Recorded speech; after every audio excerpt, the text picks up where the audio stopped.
Thank you for joining us wherever you are. This podcast episode is brought to you by the Old Ways Actual Play team. This actual play uses the RuneQuest rules by Chaosium Incorporated. This actual play is performed by adults and in an adult setting. Strong language, mature scenes, and rune magics are on the way. As this is our Glorantha, we will remind listeners that it may vary from the one you already know and love. And now, on to the show. Thank you for joining us again on another episode of the Old Ways podcast. I am your storyteller, Michael Diamond. My pronouns are he, him.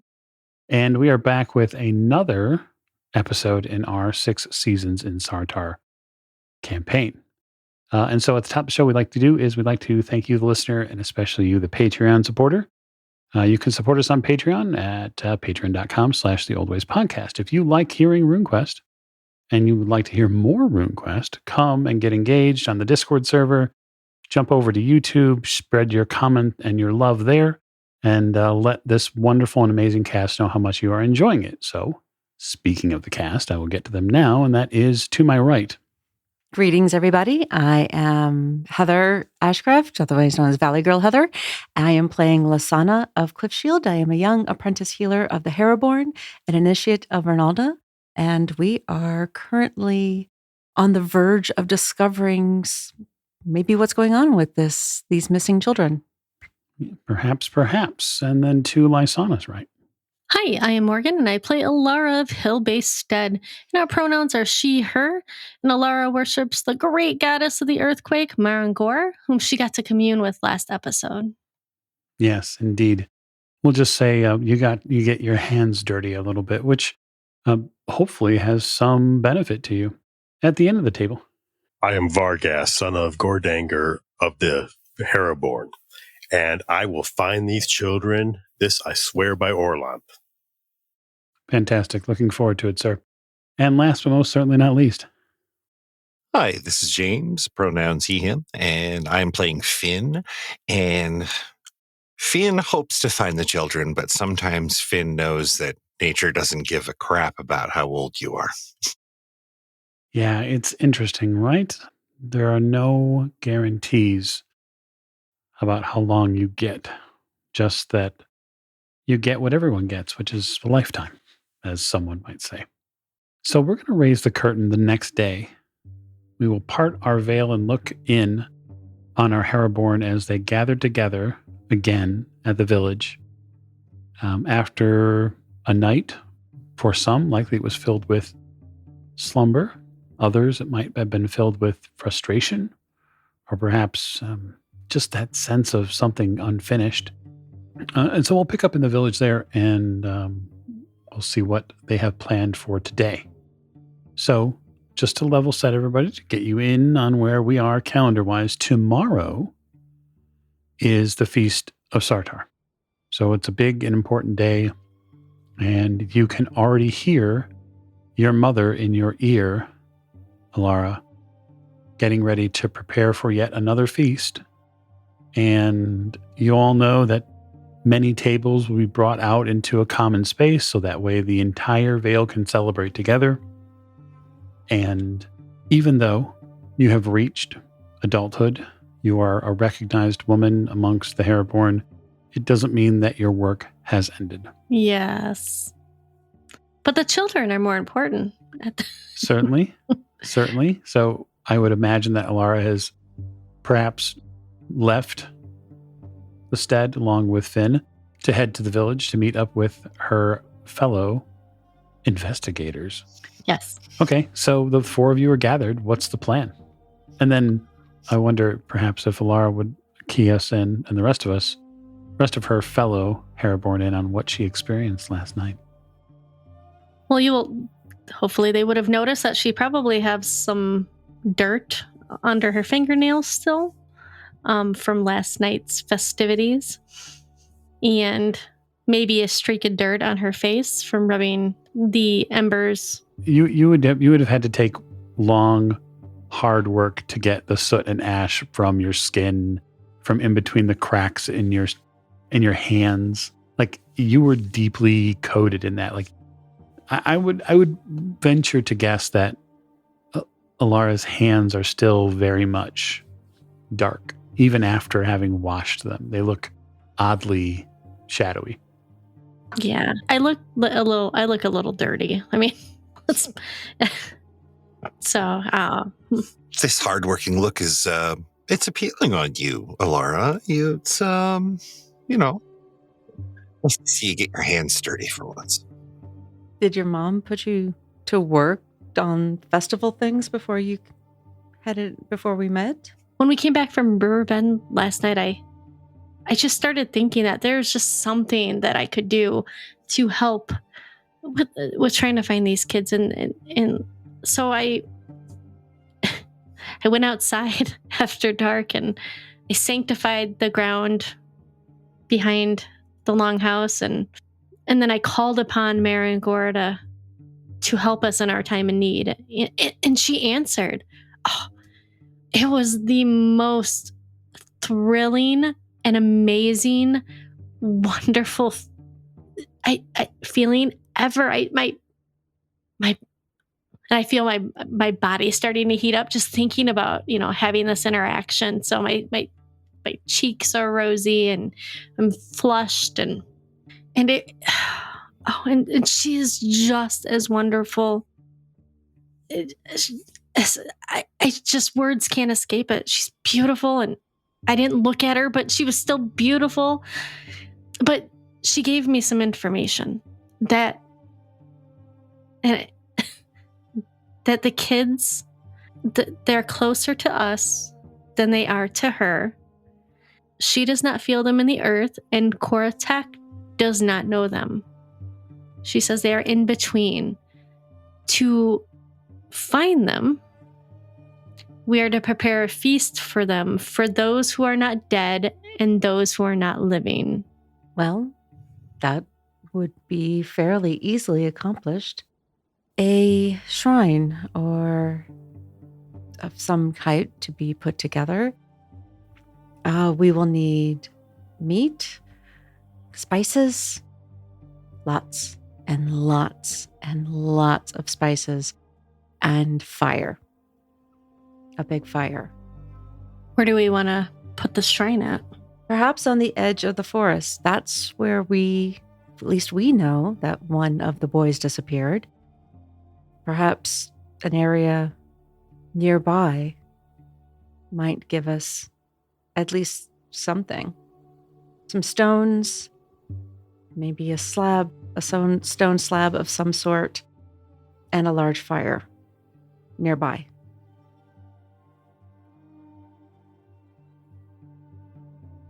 Yes, we would probably need some meat. And I look at Vargast. This is a good plan. I like this plan. We should do this. Perhaps you could hunt us up something? I could do that. I mean, we do have the feast. We could probably borrow some food from the feast itself. I don't know if I'd want to borrow some of that. They've worked hard to gather it. I mean, we could, but I think, as she gets closer to Vargast, I think you would probably have no problem finding some type of game nearby or near the forest. Yes, yeah, you're correct. That's probably the best way of going about it. I shall endeavor to find some game for us. So I'm sure that everyone would want to participate in some ways of gathering materials for this feast. So if Vargas is going to go hunt for a very specific game, I will just go around the table then. Lysanna, what will you be doing? You'll perhaps pick the place near the forest and prepare. Yes, I will find the spot that works best. Very good. Elara, what are you going to be doing? Well, once Lysanna finds the spot, I will gather wood to help create a large fire for our feast. Mm-hmm. Okay, very good. Finn? Finn initially takes his turn supervising and playing his ocarina while perched in a tree limb nearby, but decides that watching the three of them work, he does eventually feel a little guilty. So he hops down, scurries out into the woods, and picks some fairly common herbs that he knows are going to go well with, the meat. And while he's there, he also picks some fairly common things that people shouldn't eat and keeps them in very separate pouches, obviously. But if they're preparing a meal for spirits, then it seems like you would want food that's more meant for spirits. So. Okay. So while you're out gathering wood, Elara, you are overcome with the feeling at some point that you are being watched. A very similar feeling that you felt near these woods before. I look around. Do I see anything? Do you want me to... Can I roll? No, you shouldn't have to roll scan.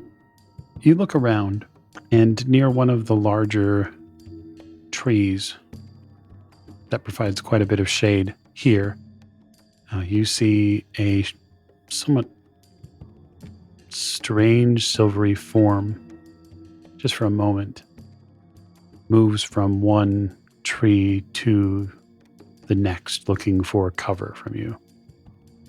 It's small, humanoid for sure. I watch it, but I don't want to startle the bean. So I kind of just bob and weave and make my way that way and hum a little tune that I've heard Finn play before.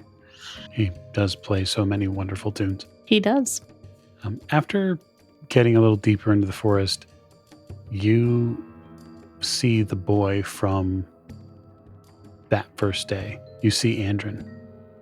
And he looks very similar to the way you saw him before, now having shed this strange sort of silvery tone. He looks almost like a real boy. Andrin. Elara, I can't go home. Why can't you go home? I don't know. I can't find the path home. It's like I'm lost. Well, can you tell me what happened to you? I remember walking near the forest line here. It wasn't far.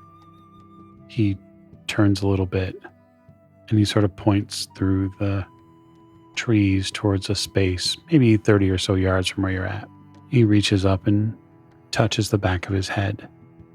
And when he touches the back of his head, you see his form sort of shake a little bit, and he pulls his fingers away, and there's red blood all over his hands. Something hit me. I don't remember after that. I'm so tired. I know you're tired, and you'll rest, I promise. Did you speak with someone last night? He steps a little closer to you. Your face is all red. Oh, I spoke with Maren Gore, the great goddess. Have you heard of her? Yes, of course. Oh, she is amazing. But enough about me. I want to help you. Can you take me to that spot? Yes. He reaches out for you with his bloody fingers. I take them. Doesn't bother me. You take his hand. You feel his form, but it doesn't feel like taking the hand of, say, a young child. There's something different about this feeling. It's almost like trying to hold an eel. It's cold. There's a bit of slime to it. He walks you that way, slowly. And there, about 30 yards from where you were, you see a definitive impression in the ground. You feel the earth here has been moved. There is something that's different about this space. And you're fairly strong in the earth, yes? I am. Why don't you overroll your earth rune for me? Apparently not strong today. I got a 71 out of 65. Can I, am I able to use... You can't use runic inspiration on rune Damn rolls. it. Okay. Nice. I appreciate the attempt. There's something about this space, though. It doesn't come to you right away. It takes a few minutes. But you realize that the grass and the twigs and the little, sort of upstart trees here that have gotten into this space, they've all been mashed down. You think this might be where Andrin's body fell. Like from a higher spot? Or... No. Okay. Like maybe this was where he was attacked. Yeah, so I'll look around in the area where the indentation is and see if I can, if there's any bits of cloth or anything with blood on it. Go ahead and give me a scan roll.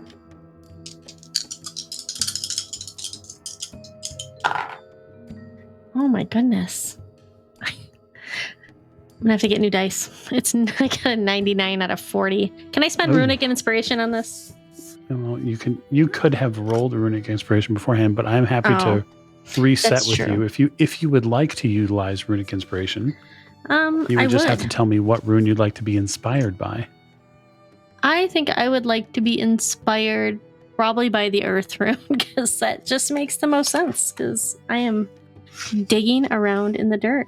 You are. It does make a lot of sense. So go ahead and make me an earth rune roll, and then depending upon what you roll, we'll see what you get. And that is just my D100, correct? It surely is. You'd like to roll under your earth rune, ideally. It's the idea.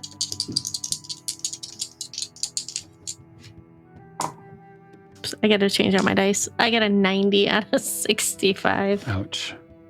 Okay, so it is simply a failure. It's not a fumble, which is good. So you feel that same sort of despondent feeling come over you again. And whatever a connection you're trying to get to Mother Earth, you feel at a loss because it just isn't happening for you. And so for the rest of the session, it'll be down 20% in your earth rune. Fine. Yep, I will kneel down next to Andrin. Let's go find Lysanna. Maybe she can help us unravel this mystery. I hold out my hand to him. He holds out his hand to take yours, and you watch him discorporate in front of you. No, I run out of the woods to where Lysanna is setting up. Lysanna, as I'm running out of the woods towards her. What is it? Did something happen? What's wrong? Yeah, I'm struggling with the wood that I'm bringing back, and some of it's falling. I just saw Andrin. I need your help in the woods. Yeah, he was here, and he had my hand, and now he's gone, and he showed me where he got hurt, and there's no body, but I just need your help. Okay. Yeah. No. Take me there. Take me there. So I take Lysanna out to the where Andrin had pointed out where he had fell. Right. Yeah. She's going to point it out to you. So seeing the pattern in the ground foliage and in the sticks and stuff like that is not hard to pick out. Okay. Right. Okay. Really, realistically, though, you'll be given that same sort of scan roll as you're looking around this space.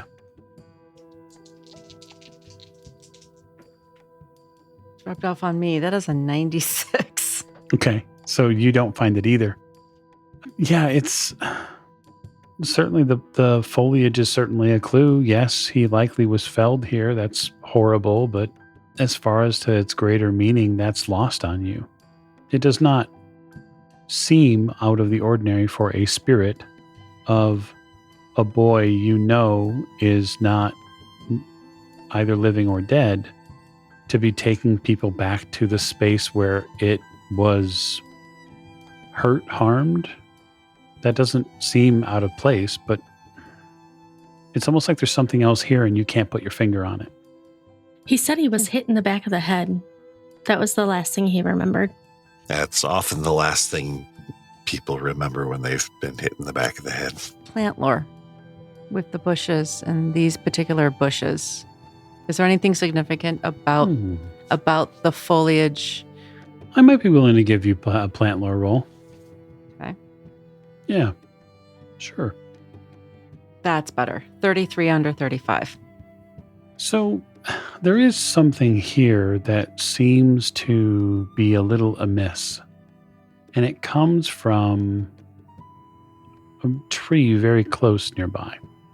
And that is that there does appear to be a little bit of what at first you think is sap coming out of this tree.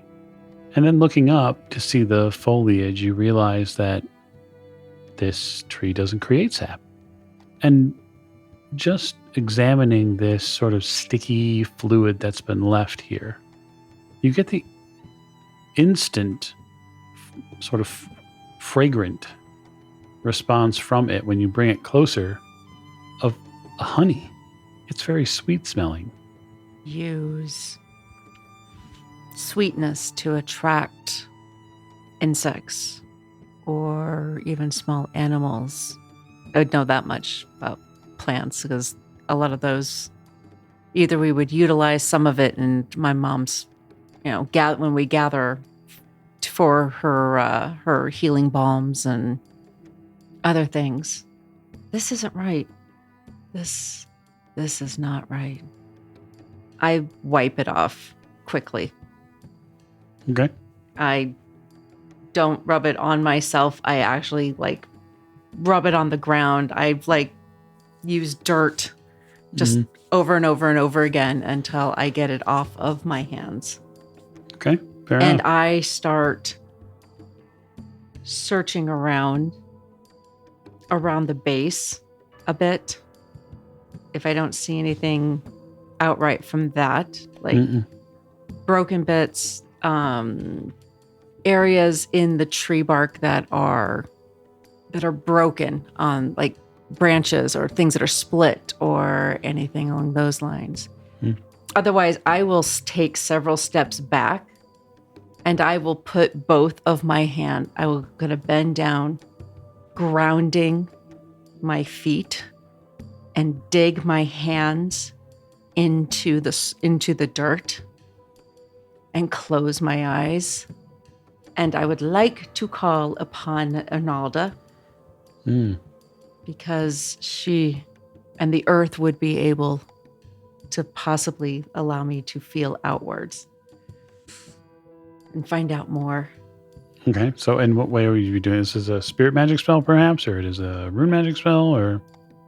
This, I think, would fall under, I think it's runic magic. Okay. I wanna say What's just, earth. I mean, I've got it open here, so. Earth power? Earth power. Trying to remember. So earth power enables the caster to draw upon the strength of the earth to save them in time of mortal or existential peril. Maybe it's second sight. Then spirit magic, so it would be second sight. Actually, that's what I will use. Yep. So that is 3 points. This spell allows a person to view the POW aura of a living being as to gauge its relative strength. The spell does not allow the user to view the spirit world. Shamans naturally have this ability to not expend magic points on it. So the auras of all creatures glow within the spell's range.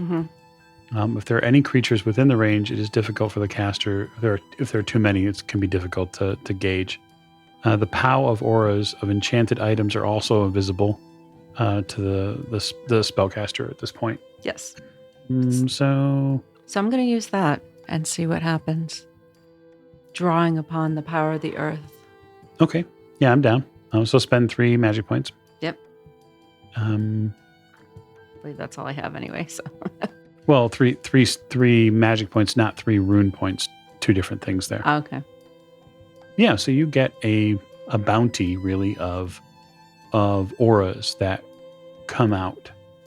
So clearly, Elara's aura is vibrant and almost hot. Like the air around her shimmers, which to you is probably not terribly surprising, but it's the first time you're really seeing Elara. Her legs, like especially from the knee down, Mm-hmm. they glow with little tiny golden lights. Her anchor points to the earth. Interestingly enough, the space directly that she was pointing in, Mm-hmm. where she indicated where the boy had said, that he had brought her to, you see the outline of Andrin's body. And you see him, Andrin, laying in it. And he's staring up at you. Like when you cast this spell, you sort of part the veil and begin to see in a different sense. Yes. And you peel back that, and you see Andrin laying back in his own, eventually, essentially spirit outline, and he's staring at you. I will pull myself up, my eyes open with this, and walk. I hate to recon this, but I'm going to. I would have taken my shoes off when I stepped back so that my feet were also in the earth. That's what I meant by grounding. Yeah. So, okay. Well, don't worry about that. We'll assume Okay. that you were barefoot. And I will take careful steps, making sure that my foot feels the earth beneath it on every step. And I will walk over to just so that I am next to him. Mhm. And I will look down into you, and I kind of look around. Do I see anything near him? Is it just him? Do I see any other It's forms? just him laying there.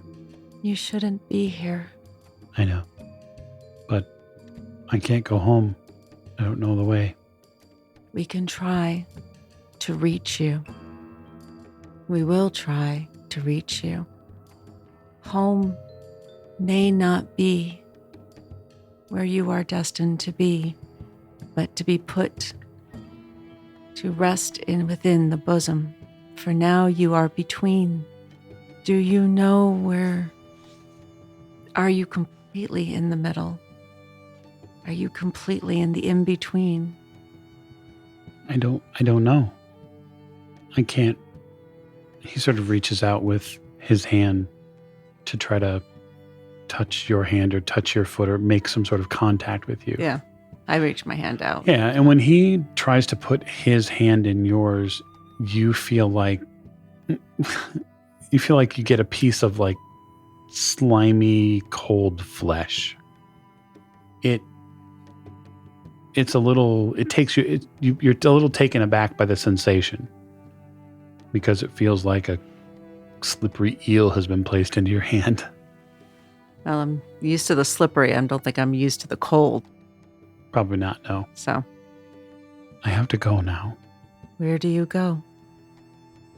Do you close your eyes and it becomes dark? Do you go someplace far from here? I'm just so tired.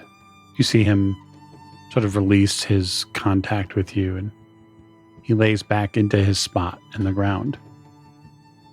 And for a moment, it feels like Arnaldo's going to accept him, take him into the ground, but he never actually sinks into the ground. He simply discorporates there, like at the edge of the bush line and then the little foliage here. His life force completely. Yeah, it Goes slips, out. it slips from your aura. You don't see him anymore. So, Vargast, you have decided to hunt, Yes. perhaps prodded on by a initiate of Ronaldo who would like you to bring the meat. Huh. She's very clear about it. Right. So I wonder, what kind of meat would you like to hunt? For you, I think this is probably going to end up being a Homeland lore roll or Yeah. possibly a customs Hortling roll. That's probably a good idea. It's most fair. But let me know what you're going to hunt for. I guess. Deer? Nope. No. Okay. If there's one animal you're not going to hunt as a member of the Heraborn and Right. the White Stag clan, you ain't hunting any deer. I'm trying to I don't know what else. What else they have around here for game? So you could hunt potentially wild boar. You could hunt wild pigs. You could potentially try to hunt like a type of bird, perhaps. You could go, quote unquote, hunt some chickens. Boar is probably your best bet. Yeah, I go with boar. Or goat, for that matter, too. You could find goat in the Vale as well. Probably go with goat. Goat is Okay. probably an easier. All right. So I'm going to have you make a. I think I will make you. I think this is a homeland roll. Okay. I don't see any direct like go hunting roll. So 18 under 40. okay. So it does not take you terribly long to corral a boar in the relative area. And then once you do, I would like, I suppose you're going to hunt with spear? Yeah. Okay. So why don't you make me a roll with your spear? And if successful, we'll sort of wrap the hunt that way. 45 under 50. So there is a skill in RuneQuest called Peaceful Cut. And Peaceful Cut is an important skill to have, especially in an age where you have to treat any animal that you might take with reverence, because you're not only taking from the land, but obviously clearly part of its spirit is going to be with you. And Peaceful Cut is a knowledge skill. And then what I am wondering is, how knowledgeable is Vargast with preparing? Not terribly knowledgeable. Yeah? Yeah. A whole whopping 15. Okay. So perhaps then, do you feel that it's something that he might perhaps look for inspiration to do correctly? Yeah, I think that's probably a good use of my abilities. Okay. And I will use... Can I use a power rune? Which room would you use? Beast? I don't know if you can, but I'm going to say that you can because it feels right to me. Because our Glorantha is going to vary. And also, we adhere to the rules of maximum game fun. Yeah, I mean, I could use darkness too. Oh, well, I mean, don't let me stop you. Yeah, you know what? I'll use darkness. They're saying it makes a lot of sense that darkness would have some kind of Certainly. connection. It's a natural rune for the Hairborn anyway, so. Yeah, I'll tap into my darker impulses to get to a more primal state, maybe. Yeah, absolutely. So I wouldn't necessarily always say darkness rune taps are negative per se, but it's more like primordial. So for you, it's probably connecting back to the essence of being a Hairborn, and the fact that your souls come from a spot of legendary connection to the earth and to the dark. Okay. And that is 49 under 50. So barely. Oh boy, just barely. Okay, so you're going to add 20% to this skill roll. So Peaceful Cut is 10 base. And just for folks in the listening audience, this Peaceful Cut is a skill that's known as butchering, right? But that's not the way that Sartarites or many of folks in Glorantha feel about it. This includes sort of the ability to dismember the animal in the most efficient and quickest way possible. And the idea there is that with this skill, the adventurer knows the right methodology and rituals to take to ensure that the soul of this beast gets to return to its mother, to be reborn properly. Usually there's a prayer and a more ritualistic method of thanksgiving when you're thanking the animal for what it's given up. So you're 20% to that roll, and go ahead and let us know. 22 under 35. Okay. So with one well-aimed spear jab, you lance this boar. And in doing so, it gives up the fight very quickly. It's immediately exhausted, and you only have to track it just a little while before you can get it to ground.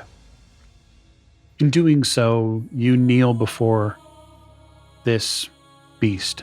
You connect yourself to part of what makes you a Heraborn, one of the oldest peoples to walk this earth. And you thank Hort for giving you this creature. You, of course, also thank Ronalda for the Mother Earth helped, bring this beast to you in some fashion. It fostered its growth. And as you lay hands on the boar's skin and thank her, a plume of energy rises from the creature, and you see just for a moment, just a vision of this boar run free back into the hills and the forest line. And you know that you've done right by the creature, and this will make a pleasant offering for the meal of the dead. So, Finn, your time has been spent collecting things. Spices, mushrooms, fungi, some in pile A, some in pile B, right? It does give you the opportunity to get a level set, get a look at some of the rest of the stuff that the Vale is doing, especially the steads close nearby. And you can see that preparations are in full swing for what is a feast that will happen tomorrow. You get most of what you're looking for. But you get a feeling in your gut like, maybe, just maybe, there are some spices that have been collected by folks in different seasons that you might not have access to. But they would have them out already. And you're fairly certain that they wouldn't miss a few. It's just a handful of things, right? It's only a handful. And realistically, you'd be doing them a favor, right? You would sort of force them to think a little differently if they were missing a couple of things. And there's less chance to overspice a dish if there's slightly less spices to be had. Yeah, it's very true. So what I'd like you to do for me is, do you have the sleight skill? I have it at 20%. Okay. So sleight is a skill that is used to make skillful use of quick hands, misdirection, hide small objects, that sort of thing. Also is used in juggling. Somebody with a high sleight skill might be really good at card tricks, shell games, picking pockets, etc. So I think that is the skill that I'd like to point you towards. Fantastic. Or we'll just say, not pilfering's an ugly word, right? We'll just say redistributing. Redistribution, of course. Yes. I got a 49 over 20 in this case, though. Okay. So you go to the table. As you go to the table and look over the spices that you're looking for, you very quickly feel the presence of another adult. And it just so happens that your fingers are on a jar when you hear this. And, it had to be her. It absolutely had to be her. Iriana, so that would be Elara's mother. You hear her voice say, Garifin, take your hands off my spices. Finn very slowly draws his hand back as if he realized they were covered in scorpions. Oh, Mother, I did not realize those were your spices. Are those spices? That's not what I'm looking for at all. What am I doing here again? Oh, that's right. I'm looking for a clever distraction. I've got to go. You stay right there. You can feel your flesh squirm. Finn stops in his tracks. Where is Elara? Elara is helping prepare for the feast. Truly. Mm-hmm. What is she doing? Last I knew, she was, she is currently in the forest collecting, firewood for the aid of cooking. Finn is doing his 100% best not to look Elara's mom in the eye. Yeah, there's a thing about Heraborn women, and that is that they can sort of, sniff those things out. They get a good feel for you. And if this was another stead, if this was another place, maybe that would work. But this woman knows you, and she knows you pretty well. And so I would like you to fast talk, and I am going to oppose that. 13 under 30. Okay. She looks at you and sort of raises her eyebrow. Well, I want you to gather her for me, Finn, now. So that way she can be here helping us rather than playing in the woods with you. You know what? That is a fantastic idea. And I will go right now and I will find Elara as quickly as the gods allow. And I will return her here as soon as I possibly can. You hustle off. The four of you regroup after a time. Vargast, to his credit, brings a healthy boar back to the table. A sign of a good hunter. Finn brings back a collection of spices and potential things that could be used. He probably does not display all of the things that he brought back, but that's just the way it is. Elara, your mother is looking for you. There, I've discharged my responsibilities. Okay. I'll go see her when we're done here. Just tell her we're doing the greater good. Yeah, why didn't you tell her that, Finn? Yeah, why didn't I tell her that we were doing the great? Because your mother is terrifying. She is lovely. You shut your mouth. Okay. So what I'd like to know is, how will the group prepare this meal? This is, in general, when we do something like this, it is a managed household role. That is the preparation of really most feasts or most ritual dinners is going to be a managed household role. I would love to know how the group collectively will work together to prepare this dinner. Well, we will need to, I think what we'll need to do is, first we need to gut the hog, the boar, gut him, and then stuff with spices while someone prepares the fire, gets it as hot as possible. And then we'll need to place the boar onto the fire and then kind of put the coals and whatnot over it. We're not looking to prepare it in such a way that it would be eaten for us.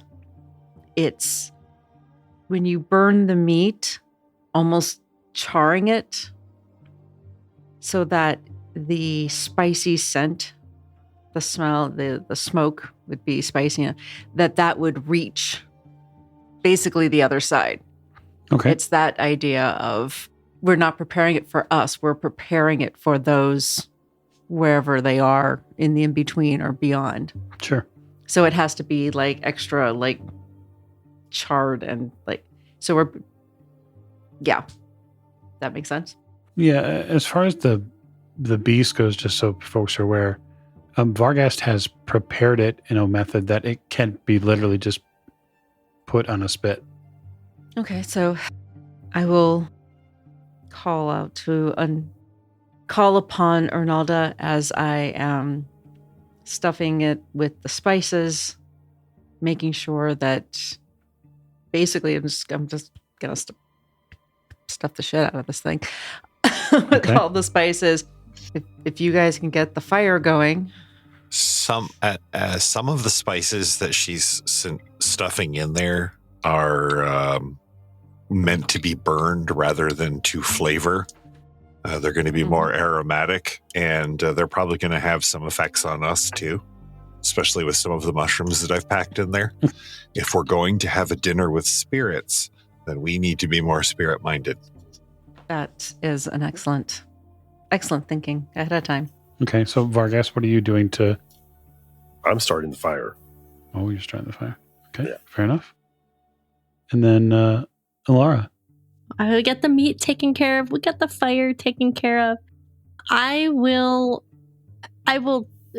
assuming we have additional items besides meat to prepare for this, feast. Maybe we picked some mushrooms from the woods.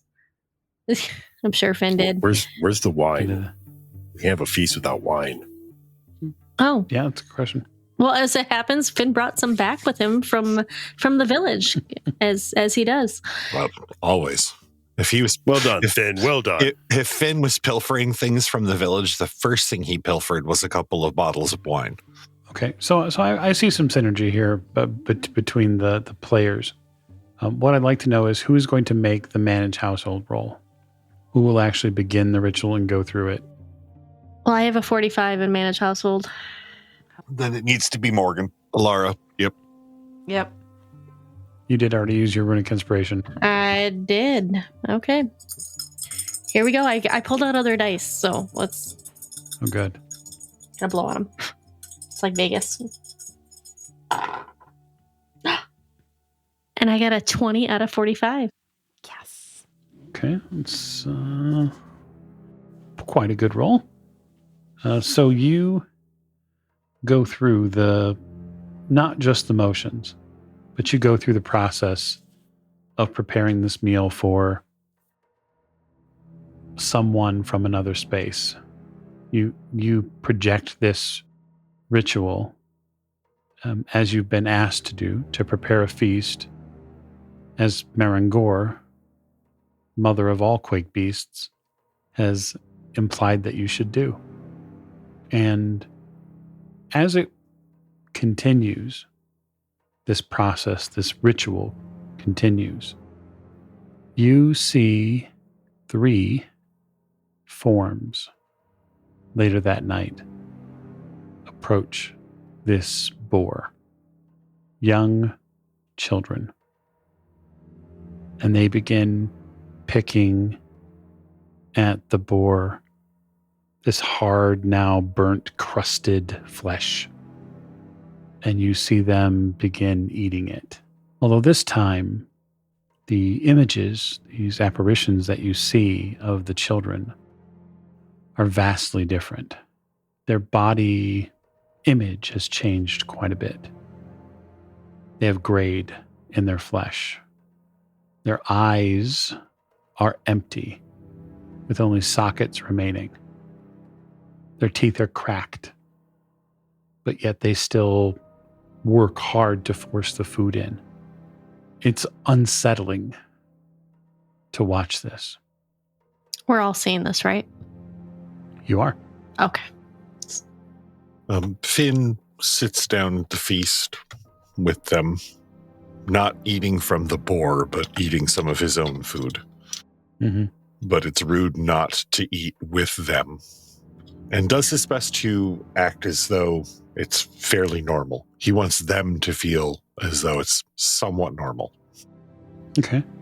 Yeah, they don't pay any direct attention to you. Almost like they're eating at the same table as you, but not talking. As they're eating, Finn is going to very closely look over the clothes and what they're wearing, not just what they're wearing specifically, but what condition is it? Is it wet? Does it have mud on it? Is it? Yeah, two of those kids are dressed as you would expect. Really, it's this third child that is different. He is the one that you see who is most gaunt, pale. He is the one whose eye sockets are truly empty. And he moves a little differently than the other twos do. He looks more real than the other two. Finn kind of looks at the other three, not the children, but his companions, and gestures to the ground, or even just kind of looks sternly at the ground and at them, like near around the boar where one would sit while they were eating. Provided that no one interrupts them, they finish their meal and then wander back towards the tree line. We're going to follow. Okay. Yeah. You can certainly follow them to the tree line. You do so. They walk in several different directions. They don't appear to be locked or grouped by any means. Which one do we follow? All of them? Finn points at the most real one. I think we should follow him. Right. All right. You follow him as he gets through the woods, some of the outlying trees, into some of the thicker spaces. This boy picks up speed, not being held down by the Earth Mother, and frankly, being able to run in a much straighter line than the group of you. He, over a period of time, outdistanced even someone like Vargast, who has a very long stride. Is he running as the crow flies, essentially? Yes. Wonderful. And furthermore, Finn, he is running back towards the direction of the village. Not your stead. No. But the village. The village itself. And the four of you will lose him eventually in sight. Once we lose him, Finn slows to a stop, panting and leaning against a tree. This would have been so much easier with horses. Yes. He's headed towards the village. I think so. I think we need to go. Something the twin said. Her brother was headed to the village. There was a vendor there with figurines. At this point, it's about the best lead we have. And then we go to the vendor. Certainly. But we'll have to do that next episode. So, next episode, we have something special. And that is, of course, in high summer, Sartar's High Holy Day is here. The Founders Feast will be our focus. Thank you so much for joining us on this episode of 6 Seasons in Sartar, as played by the Old Ways podcast. We look forward to entertaining you again very soon. Thank you, and good night.